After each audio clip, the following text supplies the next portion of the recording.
Now, normally, I would have yelled at that person for that, because that was a little rude.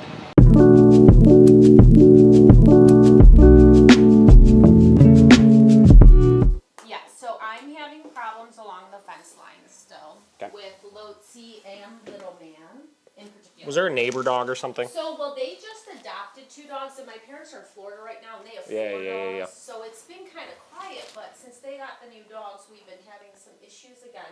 Now, the problem is I did as you instructed, and I gave Loki the high correction at the fence, but now she won't even go out there at all. Now, whereas I corrected Little Man high at the fence, and he'll still monitor the fence line, but he's not afraid. Yeah.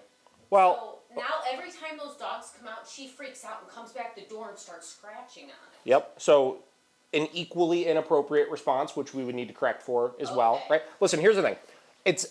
I don't care if she, instead of going bananas at the fence line when another dog comes out, that she gets nervous and runs away from the fence. I don't care at all about that, because I know that will go away pretty quickly, right? What I care about is that if she gets scared and then rehearses another inappropriate behavior, I need to stop that also. Coming back, right? She'll start, and she's smart. She'll scratch the screen. Yep. She knows we can hear that versus the door. Yes. So we just need to make sure that we correct for that as well. Okay. And what that'll do is, because basically you got the like if here's this like spectrum she's on, right? And she goes from like, this is her spectrum of fear. It goes from, I'm scared, so I'm gonna just freak out on whatever it is, or I'm scared and I am just going to just uncontrollably try to flee from the situation, right? And both of those are very problematic, right? So she's going from here to here, where we need her to realize that you can't go here, but you also can't go here, so it sits somewhere like here, if that makes sense. And that's what I like her to be able to be over there and socialize, but not be terrible. 100%. Yeah. And like I said, right now, the only reason why and first off, how long ago did you give that big correction for it? A month. Oh, so it really hasn't been that long. Gotcha. So as soon as we stop this, what'll happen is you'll probably have a week, maybe 2 weeks of her just being uncomfortable when the other dog comes out, but not rehearsing either behavior, and then it'll go away. Okay. All right. I'm having some feeding issues with her, as well as like when my husband starts preparing their food. She doesn't get aggressive with the other dogs, but she immediately flanks his side and starts leaning on him, and she starts crying, like moaning and stuff. Your husband you're talking? Yeah. Okay, I got you. Well, if I was feeding her, she doesn't do that as much with me, because I usually just put her in the kennel. Yeah. And I just don't know that that's going to be always there. I mean, they're 3 right now, so we use it a lot still, but I don't know if we need to correct her when she's behaving like that over. She's not getting aggressive with other dogs, but we do obviously have a fair amount of dogs coming through here. So the first thing we need to look at is we need to make sure that we have a consistent feeding routine. It is. It sounds like you do something different. You said you feed her in the kennel. Well, your husband doesn't? They always get fed in the kennel, but when I start preparing my food, these 2 go in their kennels. Understood. That's what I mean, though. Like the whole process from preparation of food to when they're eating needs to be consistent, right? Between both caregivers. Yes, exactly. Right. Just to make sure there's no problems with it. I put everybody in their place of where they're going to eat, and then I start. I've got no problem with that, right? My routine with my dogs is I have them all out while I'm prepping the food, but they have to be waiting. But like, I don't have other dogs in and out of my house all the time. So given the fact that you have dogs in and out of the house all the time, it may be easier to just have the routine mealtime. Dogs go in their crates, then we feed them in their crates. Okay. No different, because you are basically running a kennel. You know what I mean? Like that's what we do with the dogs while they're at the facility. In there and then, So that might be an easier thing where I would just instruct them, hey, before you start prepping the food, kennel dogs up, prep food, put their bowls in, let them chill for 5 minutes after they eat, then let them back out. Okay. Yeah. Now, again, I want to make sure that if we need to feed them out of the crates, they're going to be fine, but we're looking at like long-term maintenance, right, and long-term management here. Having a consistent, like you're not going to run into any problems implementing that routine. I'm still having issues with them when people come over. Again, my parents lived in next door. My sister lives 8 houses up. My other sister lives by the German-American Club. A lot in and out. And I don't, so that's fine. We can't control that, but they always bum rush the door and their manners are bad. So where should I be killing them? How do at that point, I can't control that situation, but now I need to control it. So where do they go? Do they go right into the bedstay when that's what I do? Is? So if I know people are going to come over my house, I will position my dogs in their bed stay, and I'll have them hold that for about 5 to 10 minutes when the person comes in, then I'll release them. Okay. Now, again, I'll be the first to admit that if I don't put them in a bed stay and you were to just walk into my front door, they would bum rush you also. Right. They're not going to jump on you Right. or be like barking, They just are introducing, but they're yeah. excited. They're like, oh my God, somebody's here, and they run over there with a lot of energy. No different when I get home from work and I walk through the garage door and go through the gate. They are all running to the gate to meet me, you know? Okay. So the bed stay is our ability to manage that while we're having people come in to kind of reduce that arousal a little bit. And again, getting back to the spikes, right? We can kind of control that spike a little bit. I have such a very good routine when I have Sure. people come over, and I did put her on the bed before you guys came up, but obviously without her correction on. That's the other thing you get back to, right? So long-term use of the e-collars, you don't have to use them all the time by any means. Well, with right? her, she's different. Like, these two respond better to Yeah. it, but she becomes very anxious, and she's having panic attacks when she wears Yeah, it yeah. and stuff. But when I have boarders coming, I absolutely need to have it on. Some of that could be, again, if you're reactionarily using it, and what I mean by that is she starts misbehaving, so we put it on, and then anytime we put it on, we're using it right away. That will create a really negative association with the tool. And that's exactly how I'm using it. Right? So that's why I try to make it just a part of life for certain things, right? So with my dogs, if anybody comes over my house, the e-collar goes on.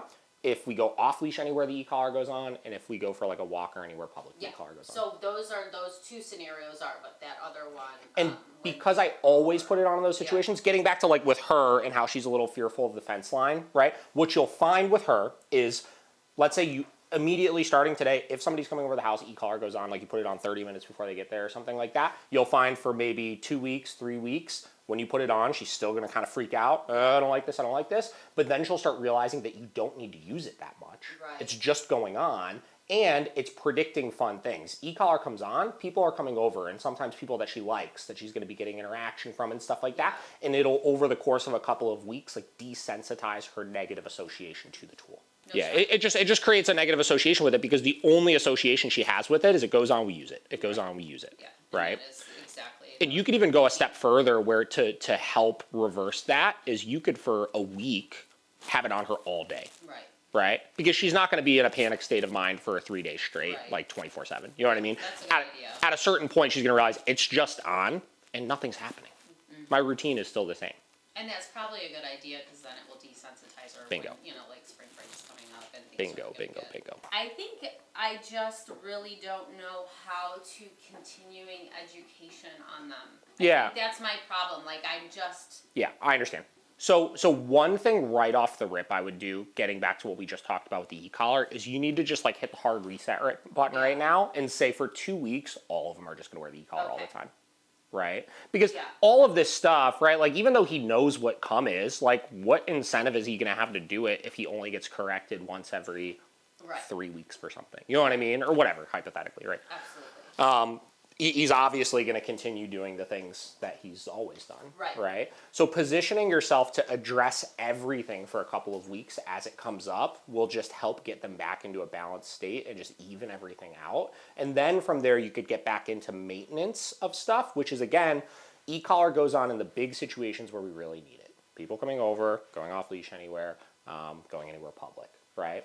And then outside of those scenarios, when you're just hanging out in the house, just don't ask them to do anything, right? When the e-collar is not on and you're not in a position to enforce anything, don't ask them to do anything, right? Because you're just wasting your breath then at that point, because if they don't listen, it's another time where they're getting away with pulling you off. Now, again, your situation is a little different given the fact that you'll board dogs here and stuff like that. So I would also probably add on to the list, like when you're boarding dogs, your routine probably should just be the e-collar goes on, right? Like you really are in a position where like I look at this no different than our boarding kennel, where our routine with the dogs is mealtime comes around, morning, e-collar goes on.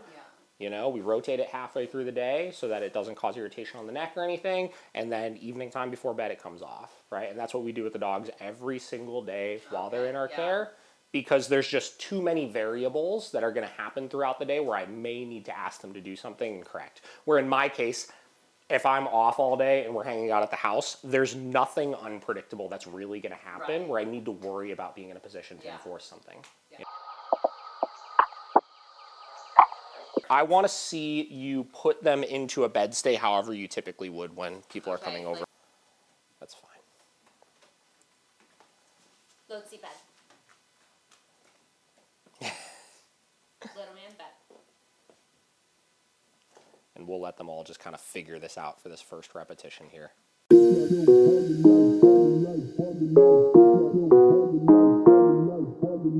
That's fine. Very good. Now we'll just let them chill there for a minute, and then we'll release them, and then we'll go ahead and do another one. Okay, bed.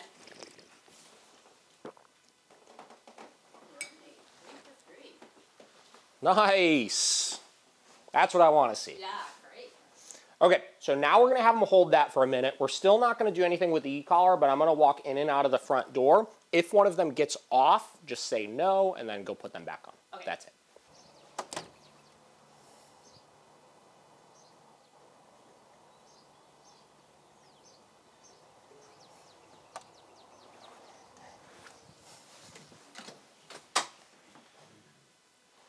And don't worry about that. As long as she stays on the bed, I don't care if she grumbles a little bit and stuff.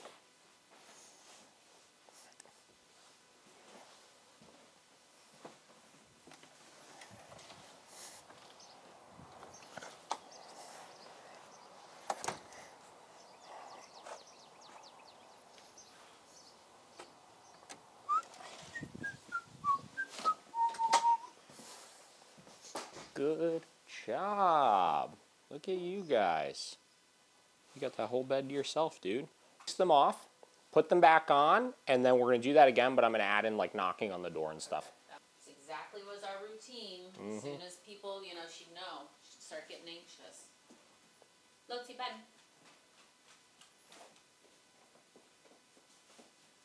Little man, bed. Very good. They're also getting much quicker about getting on.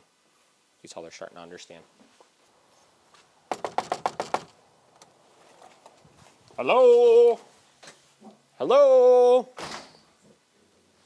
Again, don't worry about that, as long as she stays there. Beautiful. Does your doorbell work? No? I know, it used to. I don't know, it's not working. And one more.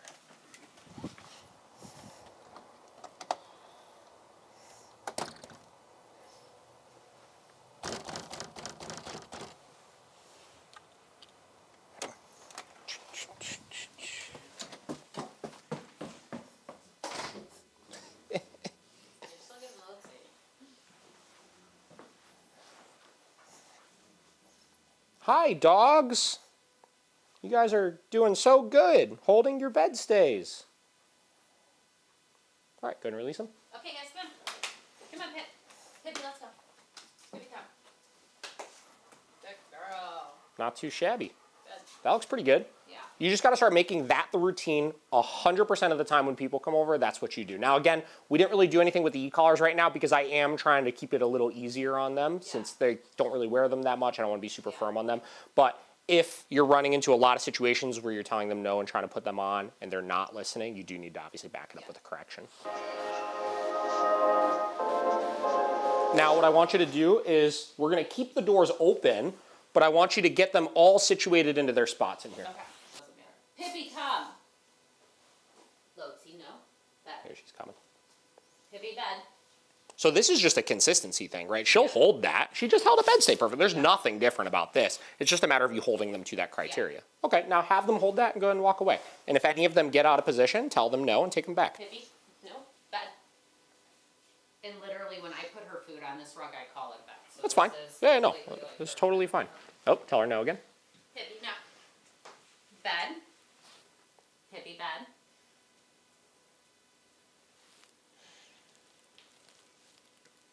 And again, we're not using any firm corrections or anything for this right now because we're kind of teaching this new criteria. You know what I mean? Tell her no again. Pippy, no. Bed. Pippy, bed. Pippy, bed. Okay, so before you walk away here, one adjustment I want you to make. So when you walk away, if she breaks it, say no right away, but then walk all the way back to where you want them to be before you tell them the command again. Let's go ahead and walk away. Tell her no. No. first walk. No, that's fine. The no comes right away, And then but then we need to show them the visual position of Where we're- bed. Okay.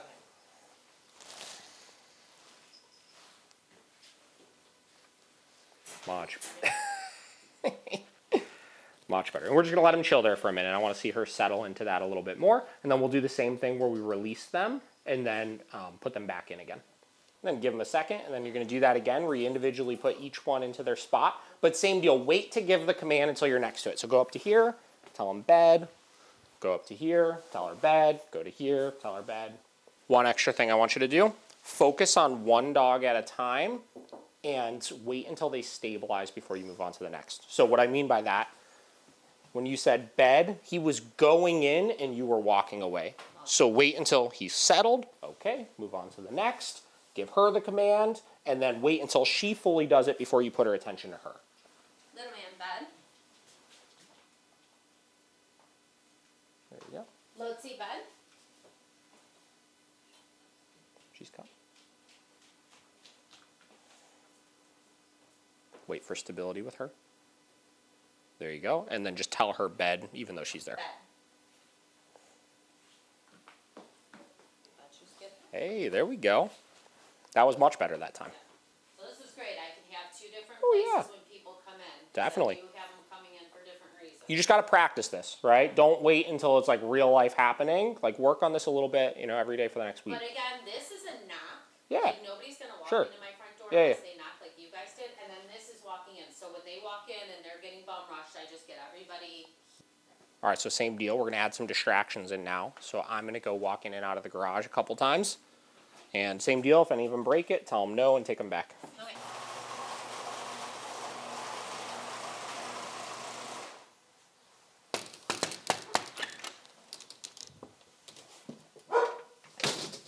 Hello? Hello?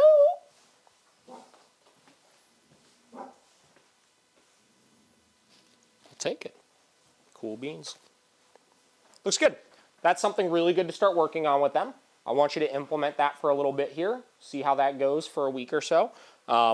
Biggest thing though is gonna be just, again, hard reset button for the next like 2 weeks. I just want their collars on all the time. One, to help kind of neutralize them to those collars a little bit more, and two, to be able to actually enforce some of this stuff as you need to. Okay.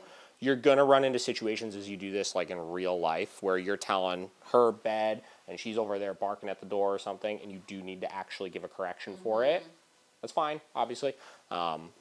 But, you know, you could tell in most of these cases as we were working them, they were pretty engaged on you still. They were just a little confused or apprehensive. So that's why we weren't given a ton of corrections for that. The jumping on the door, you've got to get under control with this one, obviously. I would be pretty firm about that. Okay. Yeah, absolutely. And then what else is there to recap? Was there any other questions you had about anything? Did we answer everything? No, that's good. I feel like their leash walking has been good. I did take them on like a 5-mile off leash hike in the fall, and they did great. Sweet. They're really responsive. I let them have the rein, and then when I have them come back, they Yeah. can recall pretty good. Cool. So other than that, it's just, yeah, I think I just, like, do you have any recommendations on how to kind of continually, like, work with them, and what, should I really just be working on bed stays? You need to, there's not a ton that you need to do aside Like from maintenance. consistent routines is everything. The feeding, that was the other thing we talked about. Dogs Yeah. in the kennels before you prep food, then put the bowls in them. Like we really, I can't remember the last time I did like a training session with my dogs, you know, Yeah. because we just use it as we need it, right? Kind of like when we came out of our Bingo. training, like every week Yeah. you had me working with them. Yeah, exactly, right? So not like at this point, it's we could go a week where we don't do anything with them, or we could go a week where we have 2 times that people come over the house and we get to work long bed stays, you know? Or we could have a week where we don't do anything with them, or a week where we go on 3 off-leash hikes where we practice our come commands a lot, right? It's more a matter of just not letting things slip to a point where it gets out of hand, right? So the second I start noticing there's a problem, like the second I start noticing she's jumping on that back door, we're going to spend a week having the e-collar on anytime she's in the backyard, so I'm in a position to correct it, right? The second I notice that she is breaking her bed stays when people come over, right? I'm going to spend a week working those bed stays even more intensely in like training sessions, et cetera, et cetera. Okay.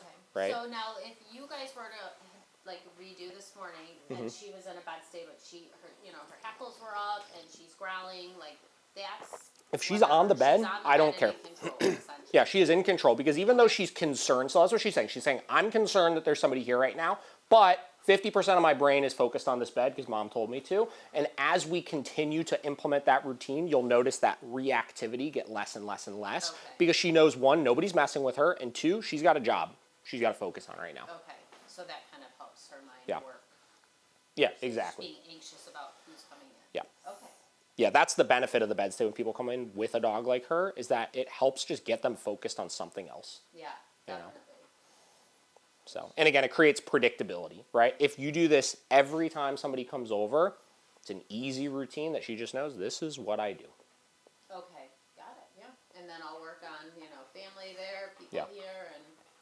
Yeah, work on this for like a week or two, and then just give me an update, let me know how it's going, Yeah, and then if I need to swing back over, I can.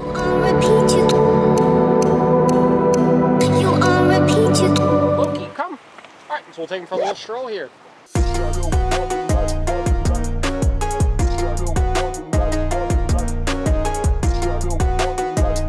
obviously as we're passing people, just keep your eye on him, and the second he does go to sniff over, that's what we're correcting. That's kind of what we're looking to pay attention to today, since the last couple walks, though we did great, we didn't see that many distractions.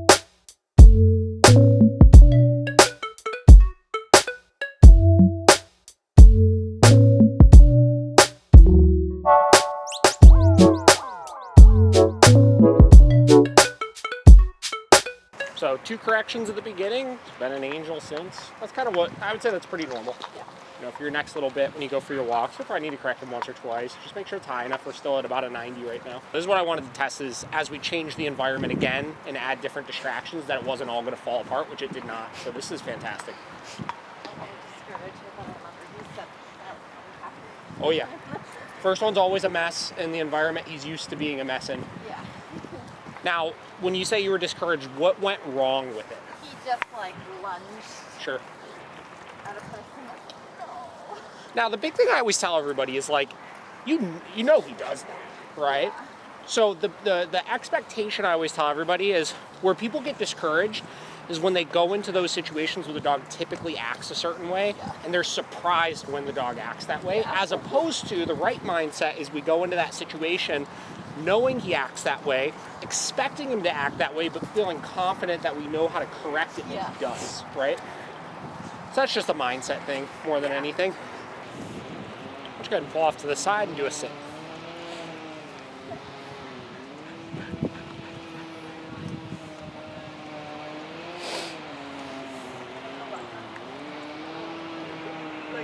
Reward again for that. Awesome.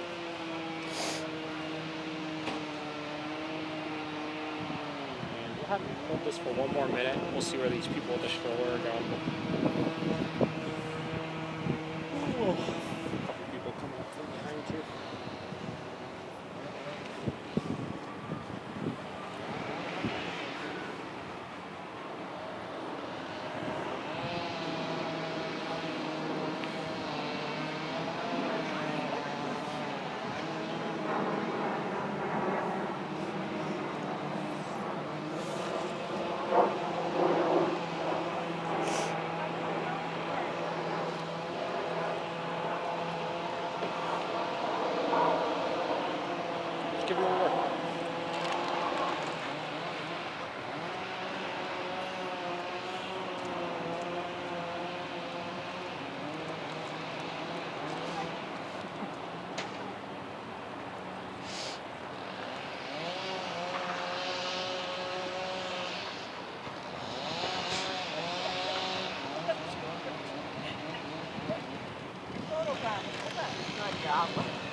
Now, normally, I would have yelled at that person for that because that was a little rude.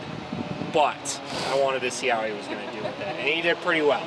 So Most people don't do that. yeah, it's like, what are you doing? He's just looking straight ahead, and he's like, Yeah, don't like- do anything, don't do anything. He's like, there's not a dog there. Doesn't happen. You're not real. Yeah. All right, let's keep cruising.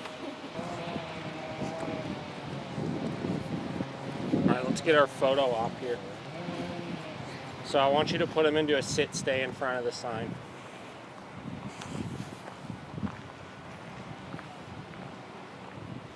Give a reward. Get yourself a little handful of those. And then go ahead and try to create some distance from him here.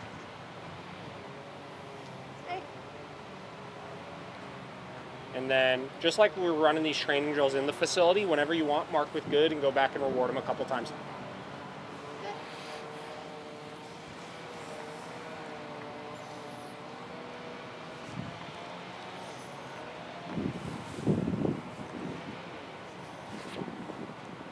You ever think you'd be doing this?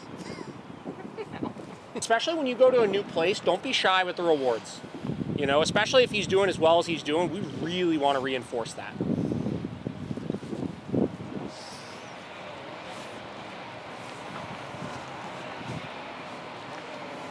I think he'll be fine with it. I actually, usually when the dogs are at this point where they're doing really well, I usually recommend you've got to kind of really push that envelope and get them exposed to this stuff as much as possible, because you have all the tools at your disposal, right? And just like at home, how it was a little messy the first couple times you go to do it might be a little messy, but the only way you're going to get past it is by tackling it head on, you know? What's good? So, have been working on the bed stays, getting a lot of good distractions. No, bubble. And then, just because I normally am walking both of them, Sure. I have been working on the like a little bit when I have the long leashes with recall, and then just with the walking like leash control, trying to establish that as well with the long hold Sure. and the pull in towards. But like with the bed stays, like when I was first doing them, even after he would settle, I would find the level and he'd come in and settle down. No, bubble. Sit. And he'd like be on the bed, and even after like 10-15 minutes when we released him, he would still have that energy. Yeah. But after doing it a few times and like him finding the level where he really broke that focus. Sure. Then when he released, he was super calm, and his just overall demeanor has been a world different. Good. Just in terms of being out and playing with the other dogs and stuff. And, Yeah. Even when he sees people and wants to approach, he still is not at the level he was at before. Yeah, I mean, as far as all of those things, generally, as far as like the play and the intensity of the play, those are kind of your rules, you know?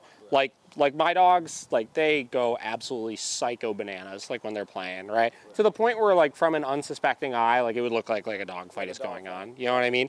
But I know the dogs, right? I know them well enough to be like, they're fine, right? And again, if we're just in a position where it's like they're annoying me because it's like they're playing too hard and I'm trying to focus on something or whatever, I'll get them to chill out by getting them to do something. Or if one hits a point where it's clear that it's no longer like reciprocal, because that's really what you want to look for. Is it reciprocal? Are they both enjoying it and going back and forth? If it looks like he's starting to truly bully him and he's trying to get away and stuff like that, that's where I would then step in and intervene and give a correction and stuff. But past that, it's kind of where you want to set the boundary of how much you want to tolerate in the house. Because we have some clients that they just don't want any rough housing indoors. It's like none of it, right? Which is fine. Like I used to do that when I had like a smaller area that I lived in and stuff, where I wouldn't let them go like buck wild in the house completely. But at the same time, now I'm okay with them roughhousing a little bit more, depending on where in the house we're at. As far as the toy thing is concerned, that one really comes down to, is the dog actively engaging with it while the other is stealing it? Like let's say Hazy's got it, drops it, he comes over, and as soon as he drops it, goes over and grabs it. Yeah, technically Hazy wasn't really interacting with it anymore at that point, so it's not really a big deal. But if he is actively chewing the bone, and then he comes over and tries to take it while he's doing that, that would be where it's my job to step in and intervene then at that point. And I would give the correction before he actually gets all the way over to take it. So most people wait until they take it and then they correct it, where if I'm him, as I'm going over, like right when I hit here is where I would say no and give that correction. I see the intent is there, and I want to immediately stop it before it hits a point where Hazy's like, well, you literally just stole it from me now. Right? And then kind of give up. Exactly. Got it. Yeah, and then sometimes, you know, he picks up a toy and puts it in his face and clearly like wants him to play. And then, it's different. And then when they're chasing, it's kind of obvious. So yeah, a lot of that is just knowing your dog, right? And knowing the dogs you're working with. Like if you're working with a client and it's like, you know, you have to get to know that dog well enough where you could help them understand where to set that boundary with things. Right. You know, and a lot of times you're not really going to see it necessarily. You got to just ask questions about like, what does it usually look like? How is the other dog responding, et cetera, et cetera, et cetera. Okay, so what I want to do here, so you said you've been using the e-collar with the bubble command with him, right? Yes. Perfect. And you've been using that as negative reinforcement also with the continuous pressure? Yes. Okay, so what I want to see, you can go ahead and release them off. Let me go ahead and I'm going to pick up a couple of these beds real quick. And I want to see how you've been doing that to make sure that everything looks good with it and go from there. So why don't you go ahead and work a handful of those here, and I'm going to watch you do it, and then I'll let you know if everything looks good with it.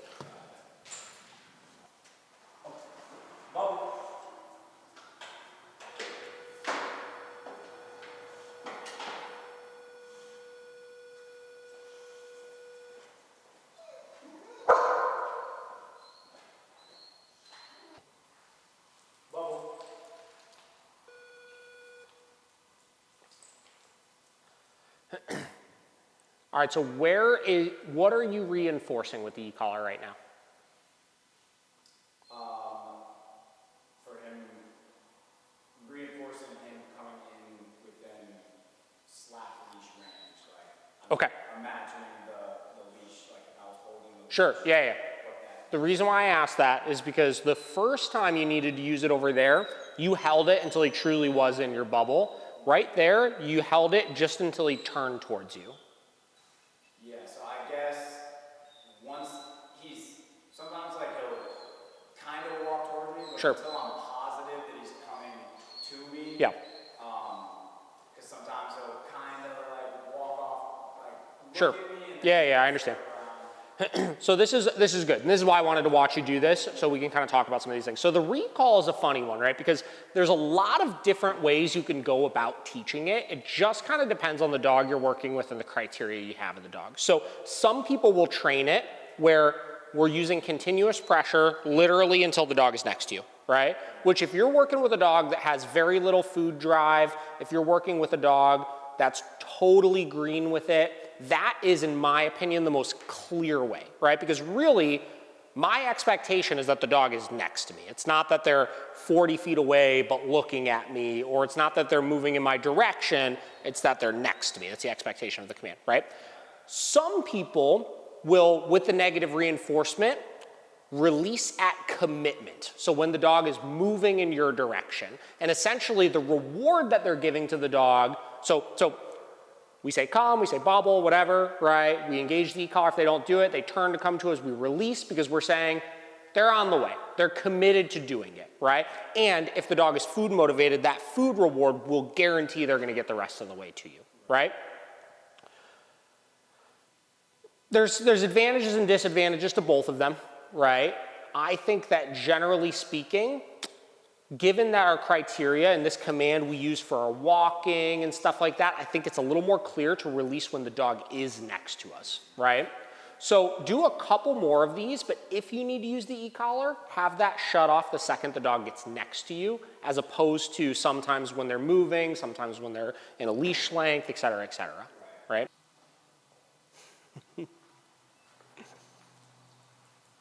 That looks good. That looks really good.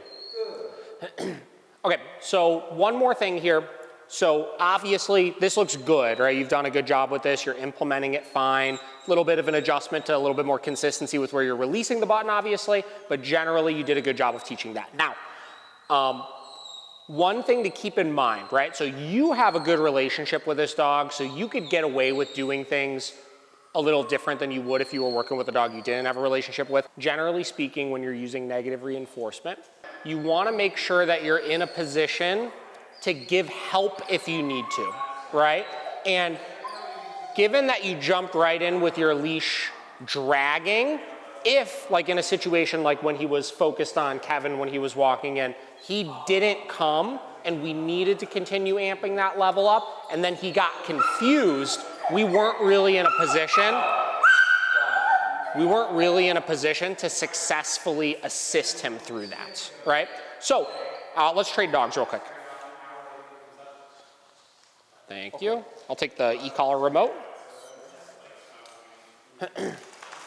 So generally, when I'm doing my negative reinforcement stuff, it's always gonna be leash in hand, right?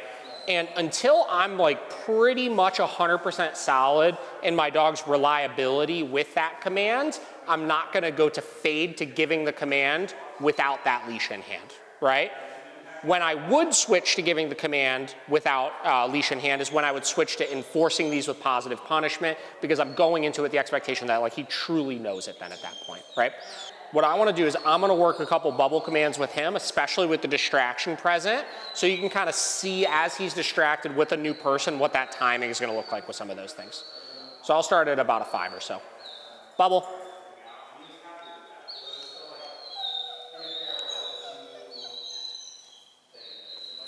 And again, I'm going to start increasing a little bit too.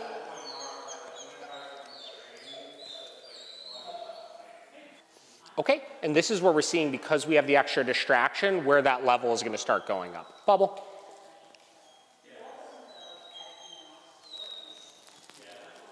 Good. Okay. Bubble.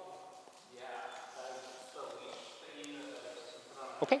Now, especially as we're using higher levels with it, this is especially where it's important to make sure we have that leash in hand, because my goal is when I engage this e-collar, I should be able to get him into position pretty much as quickly as possible, right? Bubble. So in any of those situations, you'll notice I engaged e-collar pressure, like, and then I helped, and then released, right? So the help comes pretty fast so that he could quickly shut off that pressure. Okay? We're leading with it, exactly. Bubble. Because we want to keep them successful. We want to show them, all right, you're feeling this, this is how you turn it off. You're feeling this, this is how you turn it off. And you're going to see that he starts to beat it and starts to do it on just the e-collar, but even then we still want to help right away if we need to. Okay? So that's the biggest difference that I think I noticed you were doing a little bit of. And what we're going to do next is we're going to go outside, and I'm going to have you work that same thing in the parking lot. And the intent of this is, now that, again, we have the clarity down, I want you to adjust your levels a little bit more. So you see the biggest thing that I had to do there is I had to start increasing that number a little bit. So as we go outside and he's a little bit more distracted, I want to see how he does with that. Now, over there, did you use the e-collar at all? I didn't hear it buzzing. I did not. Okay. So one thing I noticed on one of the reps there, you gave your bubble, right? You said bubble.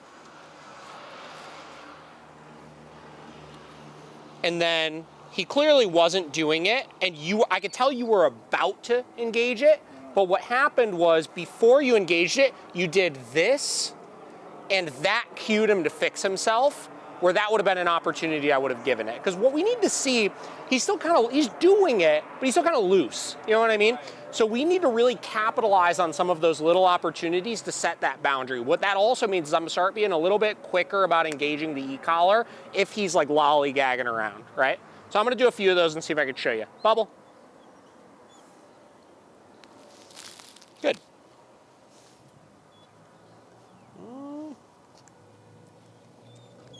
Right, so right when he walked away is when I re-engaged that e-collar there. I want to see him totally stable there. Okay. Bubble. There we go. Okay. Bubble.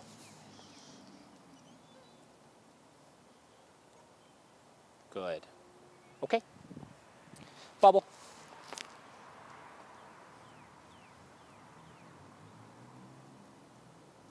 Good. Okay. Bubble.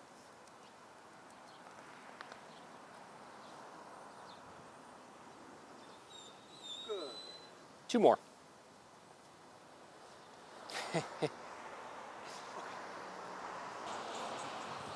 Bubble.